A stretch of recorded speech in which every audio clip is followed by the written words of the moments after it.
حضرت خلیل اللہ نے اللہ سے دعائیں مانگ مانگ کے بیٹا لیا تھا. عمر کا پچھلا حصہ ہے، اولاد نہیں ہے، اللہ سے دعا مانگتے ہیں اللہ مجھے اولاد عطا کر دے. رات کے پچھلے پہر اٹھ اٹھ کے دعائیں مانگتے ہیں. خیر اللہ نے کرم فرمایا. حضرت سارہ کے بطن سے تو اولاد نہیں ہوئی، اب حضرت ہاجرہ سے نکاح کیا. اب حضرت ہاجرہ سے نکاح ہوا تو اللہ نے ان کے بطن سے انہیں ایک خوبصورت بیٹا دیا جس کا نام اسماعیل رکھا. اللہ اکبر، اللہ کی کتنی بڑی آزمائش تھی. اللہ کی طرف سے آواز آئی میرے حکم کی تعمیل کرتے ہوئے اپنی زوجہ کو اور اپنے بیٹے کو وادی غیر ذی زرع میں چھوڑاؤ. تو پھر وہ آج جہاں کعبۃ اللہ ہے، یہاں پہاڑوں کے بیچ حضرت ہاجرہ کو چھوڑ کے حضرت خلیل اللہ واپس چلے گئے. اور پھر جب حضرت اسماعیل علیہ السلام کی عمر 13 سال ہوئی تو ایک بار ملنے آئے تو حضرت خلیل اللہ کو حکم ہوا، خواب آئی اور خواب میں یہ حکم ہوا. نبیوں کی خواب بمنزلہ وحی ہوتی ہے. ہمارے جو خواب ہیں ان میں سے کچھ خواب ایسے ہیں جن کو کہا گیا نبوت کا 46واں حصہ ہے، اچھے خواب. لیکن ہمارے خواب ادغاث و احلام ایسے بھی ہوتے ہیں جو دن کے خیالات کا عکس ہوتے ہیں. کچھ ہمارے خواب ایسے ہوتے ہیں کہ جو شیطان کی طرف سے ہمارے اوپر ہوتے ہیں، شیطانی خیالات کا عکس ہوتے ہیں. لیکن کچھ خواب ایسے ہوتے ہیں کہ جو ہے وہ اچھے اور صالح خواب ہوتے ہیں. لیکن نبی کا کوئی خواب ادغاث احلام نہیں ہوتا. نبی کا کوئی خواب جو ہے وہ شیطانی خیال کا نتیجہ نہیں ہوتا، اس لیے کہ نبی پر شیطان وسوسہ اندازی نہیں کر سکتا. اور اگر اس امکان کو مان لیا جائے تو ساری شریعت مشکوک ہو جاتی ہے. تو یہ امکان ہی نہیں ہے کہ نبی پر شیطان اثر انداز ہو سکے. اللہ اکبر، نبی تو نبی رہا. نبی کے سچے غلام جو ہیں، شیطان تو ان کے راستے میں رکاوٹ نہیں ڈال سکتا جب وہ اللہ کی طرف سے دیے ہوئے تقوی سے مالا مال ہو جاتے ہیں. خیر تو خواب دیکھا کہ میں بیٹے کو ذبح کر رہا ہوں. تو آئے اور بیٹے سے کہا، پہلے زوجہ سے کہا کہ بیٹے کو تیار کر دو، ہم نے دوست کی دعوت پہ جانا ہے. ویسے خلیل عربی میں گوڑے دوست کو ہی کہتے ہیں، اور حضرت ابراہیم اللہ کے خلیل کہلائے. رب نے ابراہیم کو اپنا دوست قرار دیا تھا. تو پھر کہا دوست کی دعوت ہے، دوست کا بلاوا ہے، میں نے بیٹے کو وہاں لے کے جانا ہے. تو حضرت ہاجرہ بیٹے کو تیار کر دیتی ہیں، کنگھی بھی کرتی ہیں، بالوں میں تیل بھی لگاتی ہیں، خوبصورت کپڑے بھی پہناتی ہیں. اللہ سے مانگ مانگ کے لیا گیا بیٹا. اللہ اکبر. اب 13 سال کی عمر، فلما بلغ معہ السعی، جب وہ بلوغت کی عمر میں پہنچا، چلنے پھرنے کے قابل ہوا، تو حضرت ابراہیم علیہ السلام ان کو لے کے ساتھ چلے. اور راستے میں جب یہ منظر دیکھا کہ باپ بیٹے کو اللہ کی رضا کے لیے ذبح کرنے جا رہے، تو شیطان کے تن بدن میں آگ لگ گئی. قیامت تک یہ نقشہ دنیا دیکھے گی، کیا منظر ہوگا. خدا کی رضا کے لیے یوں بھی اظہار کیا جاتا ہے. تو وہ حضرت ابراہیم علیہ السلام کے پاس آیا. ابراہیم، ایک خواب کے سہارے بیٹے کو ذبح کرنے جا رہے ہو، اللہ کو راضی کرنے کے اور تھوڑے طریقے ہیں. تو حضرت خلیل اللہ نے پتھر اٹھا کے اس کے جو ہے وہ مارا، کہا ہٹ جا، میرے پاس ایک اسماعیل ہے، 1000 اسماعیل بھی ہوتے، قربان کر دے. یہ وہی جگہ ہیں. پھر حضرت اسماعیل کے پاس آیا تو انہوں نے بھی یہی بات کہی، کہا کہ ماں کی ممتا بڑی کمزور ہوتی ہے. تو حضرت ہاجرہ کے پاس آ گیا، کہا کہ شہزادہ کدھر ہے؟ کہا دوست کی دعوت پہ ان کا باپ لے کے گیا ہے. کہا نہیں، دوست کی دعوت نہیں ہے، وہ تو ان کو ذبح کرنے لے جا رہا ہے. کہا کوئی سوچ کے بات کر، دعائیں مانگ مانگ کے لیا رب سے، اپنے ہاتھوں سے ذبح کر دے گا؟ دنیا کی تاریخ میں ایسا کبھی ہوا نہیں کسی باپ نے اپنے بیٹے کو ذبح کیا ہو اور بیٹا نافرمان ہو، تب بھی کبھی ایسا نہیں ہوا. یہ تو وہ بیٹا ہے کہ جس کی پیشانی میں اجالے رکھے ہوئے ہیں، جس کی چمکدار آنکھیں خیرہ کر دیتی ہیں. کیا اس بیٹے کو ذبح کرے گا؟ اور باپ بھی اتنا نرم دل، پھر مانگ مانگ کے لیا. مجبور ہو گیا، کہنے لگا کہ وہ اسے اللہ کا حکم کہتا ہے. تو حضرت ہاجرہ سلام اللہ علیہ نے کہا ظالم بھاگ جا، اگر اللہ کا حکم ہے میری گود میں ایک اسماعیل ہے، 1000 اسماعیل بھی ہوتے قربان کر دے. یہ انوکھی داستان تھی جو کائنات میں رقم ہونے جا رہی ہے. یہ کوئی افسانہ نہیں ہے، یہ امر واقعیہ ہے، یہ ہونے والی داستان ہے. جس کی یادیں پورے عالم میں بکھری ہیں. کائنات میں ایسا انوکھا واقعہ، ایسا البیلا واقعہ زمانے میں نہیں دیکھا ہوگا جو یہ واقعہ رقم ہونے جا رہا ہے. حضرت اسماعیل 13 سال کی عمر اور حضرت ابراہیم اپنے بیٹے کو ساتھ لیے جا رہے ہیں. راستے میں میٹھی میٹھی باتیں بھی ہو رہی ہیں. جب منا کی اس وادی میں پہنچے، آج حاجی جو ہے جب وہ رمی جمار کرتا ہے تو وہ کہتا مجھے فون پہ بتا دو کہ میرا جانور ذبح ہو گیا کہ نہیں ہو گیا. اس میں اتنی ہمت نہیں ہوتی کہ اس قربان گاہ پہ چل کے جائے. وہ کہتا ہے تھکن سے چور ہوں. اللہ اکبر، حاجی تجھ سے تو چل کے جایا نہیں جاتا اور شریعت نے تجھے سہولت بھی دے دی، کوئی ضروری نہیں ہے کہ تو وہاں جائے. لیکن ذرا دیکھ وہ منظر کتنا دلاویز تھا. اگر حاجی کو کہا جاتا کہ بیٹا بھی ساتھ لے جانا ہے اور وہاں بیٹے کو ذبح نہیں کرنا، صرف گردن پہ چھری ہی رکھنی ہے، تو کلیجے کانپ جاتے. اللہ اکبر، رسم بھی ادا نہ ہو پاتی. لیکن یہاں ایک انوکھا واقعہ عملاً روح پذیر ہوا. فلما بلغ ماہ السعی، جب وہاں پہنچے تو کہا یا بنیا، اے میرے بیٹے. اللہ کتنا میٹھا اور دلاویز انداز تھا. اے میرے بیٹے، یا بنیا، یا بنی نہیں کہا، میرے بیٹے نہیں کہا، بیٹے نہیں کہا، یا بنیا، اے میرے بیٹے. اس میں اپنائیت کا جمال دیکھیے اور ٹپکتا ہوا شہد دیکھیے پیار کا. اے میرے بیٹے، میں نے خواب دیکھا ہے، انی اذبحک فانظر ماذا تری، کہ میں تمہیں ذبح کر رہا ہوں. فانظر ماذا تری، اب تو بتا تیری رائے کیا ہے. باپ نہ بتاتا ذبح کر لیتا، لیکن نے بیٹے کو شامل کیا. بتانا، میں نے یہ خواب دیکھا ہے اور نبی کا خواب بمنزلہ وحی ہے. اب تو بتا تیری رائے کیا ہے، مجھے بتائیے. باپ بیٹے کو کہے کہ میں تجھے ذبح کرنا چاہتا ہوں. اللہ اکبر. باپ اپنی مرضی سے بعض اوقات کسی بیٹے کی کسی خدمت کی وجہ سے اس کو تھوڑا سا زیادہ دے دے، یا اس سے شفقت کا رخ زیادہ ہو، یا اس کو کچھ ترجیح دے دے، تو دوسرے بیٹے ناراض ہو جاتے ہیں اور باپ کے خلاف جا کے اپنے چچاؤں سے اور دوسرے رشتہ داروں سے بات کرتے ہیں کہ ہمارا باپ ظالم ہو گیا ہے. یار اس کا روح سخن تھوڑا سا دوسرے بیٹے کی طرف ہوا تو جا کے شور کر دیا اولاد نے کہ میرا باپ ظالم ہو گیا ہے. لیکن ذرا یہاں کہانی دیکھیے باپ کیا بول رہا ہے. بیٹا میں تجھ کو ذبح کرنا چاہ رہا ہوں.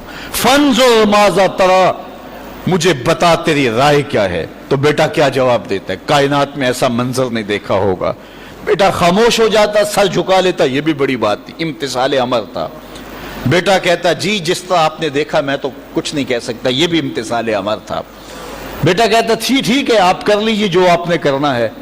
تو یہ بھی امتثال امر تھا. لیکن جو بیٹے نے کہا، کائنات نے ایسا منظر یہ بھی نہیں دیکھا ہوگا. بیٹے نے یہ نہیں کہا ہاں کر لیجئے، بیٹے نے یہ نہیں کہا کہ خاموشی اختیار کر لی، گردن جھکا لی. ذرا دیکھیے، بیٹے نے کہا یا آباتے. باپ نے کہا تھا نا یا بنیا، اے میرے بچے، اے میرے بیٹے. تو جب یہ بات سن لی کہ میں تجھے ذبح کرنا چاہتا ہوں تو بیٹے کا لہجہ تبدیل نہیں ہوا. اللہ اکبر. آج بیٹا ہو تو کہے باپ ہو صفاق ہو، لیکن اس کے باوجود لہجہ کہ یا آباتے، اے میرے ابو. ذرا اس سے شہد ٹپکتا ہوا دیکھیے اور اس سے خدمت گاری کا جذبہ دیکھیے. یا آباتے، اے میرے ابو. آگے کیا ہے؟ یا آبات فعل ما تؤمر، ابو ذبح کیا ہے، جو بھی کرنا ہے کرو. یا آبات ذبح نہیں کہا، اے ابو ذبح کر دیجئے. ذبح کا جواب ذبح میں دیا جاتا نا، لیکن بیٹا 2 قدم آگے بڑھ گیا. یا آبات فعل ما تؤمر، ابو ذبح کیا ہے، جو بھی کرنا ہے کیجئے. باقی رہی بات میری، یہ کام آسان تو نہیں کہ گردن پہ چھری چلے اور میں تڑپوں نہ، لیکن اللہ کی مدد ہو تو یہ مشکل بھی نہیں. ستجدنی انشاءاللہ من الصابرین. آپ دیکھیں گے رب نے چاہا تو صبر کر کے دکھاؤں گا، تڑپوں گا بھی نہیں. باپ رسی بھی ساتھ لے گیا تھا، چھری بھی ساتھ لے گیا تھا. چھری نکالی. یہ کوئی قصہ نہیں، یہ کوئی افسانہ نہیں ہے، یہ حقیقت اور امر واقعیہ ہے. چشم فلک نے پہلی مرتبہ یہ منظر دیکھا. آج حوریں بھی دیکھ رہی تھی، غلمان اور رضوان بھی دیکھ رہے تھے، فرشتے بھی جھک جھک کے دیکھ رہے تھے. مالک قیامت آنے والی ہے. کہا تمہیں بتانا چاہتا ہوں، تم کہتے تھے انسان کو خلیفہ بنا رہے، سجدے تو ہم کرتے ہیں، عبادتیں تو ہم کرتے ہیں، یہ تو لڑائی کرے گا، دھینگا مشتی کرے گا. اب دیکھو میرے بندے کی ادا کو، میرے بندے کی اطاعت اور فرما برداری کے رنگ بھی دیکھو. اللہ اکبر. باپ نے بیٹے کو لٹایا، رسیوں سے بدن جکڑ لیا، ہاتھ میں چھری پکڑی ہے.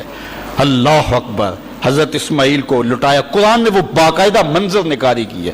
فلما اسلما وتلہ للجبین، جب دونوں راضی ہو گئے. کس بات پہ راضی ہو گئے؟ کہ فلاں نمبر کی گاڑی خرید لیں، فلاں کوٹھی اور فلاں بنگلہ خرید لیں. نہیں، دونوں راضی ہو گئے. باپ ذبح کرنے پہ راضی ہو گیا اور بیٹا ذبح ہونے پہ راضی ہو گیا. اسلام اسے کہتے ہیں فلما اسلما.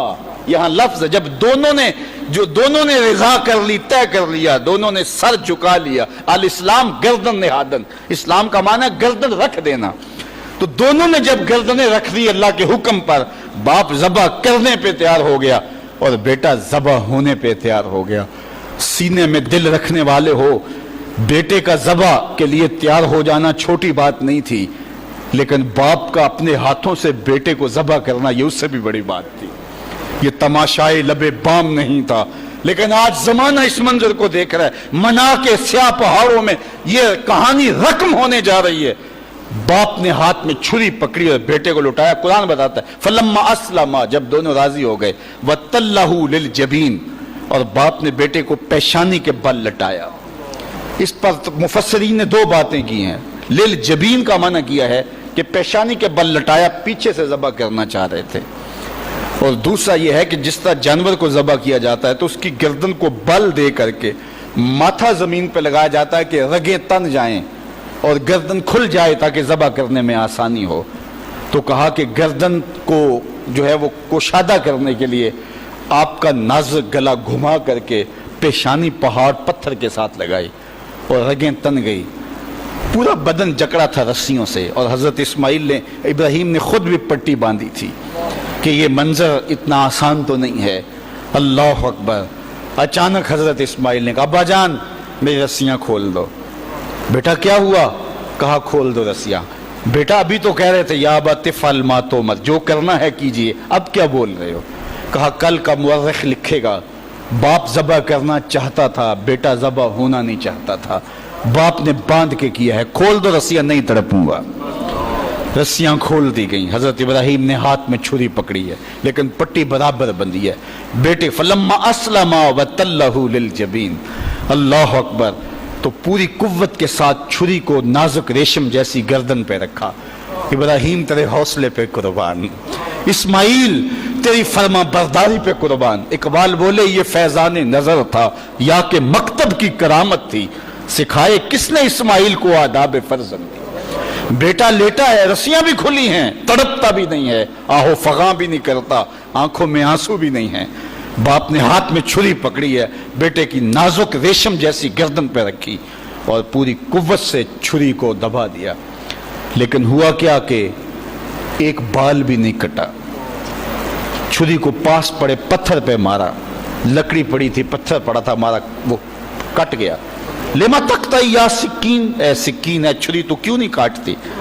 اللہ اکبر. چھری نے زبان حال سے آواز دی ابراہیم الخلیل یامرنی والجلیل ینہانی. خلیل مجھے ایک بار کاٹنے کا کہتا ہے، وہ خلیل، وہ کبیر، وہ رب، وہ جلیل 70 بار کہتا ہے خبردار ایک بال بھی کاٹا. کہا تیرا کام تو کاٹنا تھا. چھری بولی آگ کا کام بھی تو جلانا تھا. جس نے آگ کو جلانے سے روکا آج اس نے مجھے کاٹنے سے روک دیا. سمجھے اس سے یہ بھی تو نتیجہ نکل سکتا ہے چلو جان چھوٹی، میرا قصور تو نہیں تھا، لیکن اللہ کے حکم کو پورا کرنے کا جذبہ تھا. پتہ نہیں دل میں کیا بات آ گئی کہ چھری کو روک دیا گیا. پھر استغفار پڑا اور چھری تیز کی اور گردن پہ رکھ کے پورا زور لگا دیا. گردن کٹ گئی، خون بہنے لگا.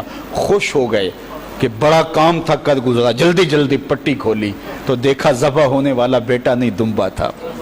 اللہ اکبر. دمبا پڑا تھا اور بیٹا پاس کھڑا مسکرا رہا تھا. تو حضرت خلیل کی زبان سے بے ساختہ نکلا اللہ اکبر.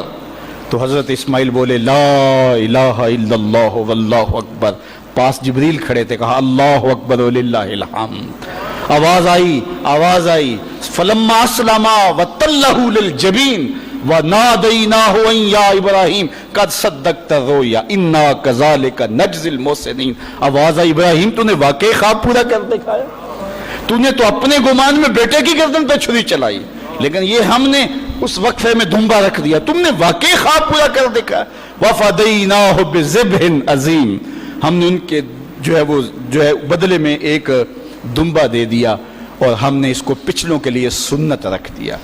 آج منا کی وادی میں حاجی وہاں جا کے دمبے کی گردن پہ چھری پھیر رہا ہوتا ہے، وہ یادگار آج اس مذبح پہ، آج اس منصب پہ جہاں بیٹے کی قربانی کے لیے حضرت خلیل چھری ہاتھ میں لیے کھڑے تھے، آج 40 لاکھ جانور قربان ہو رہے ہیں اور پوری دنیا کے اوپر قربانیاں ہو رہی ہیں۔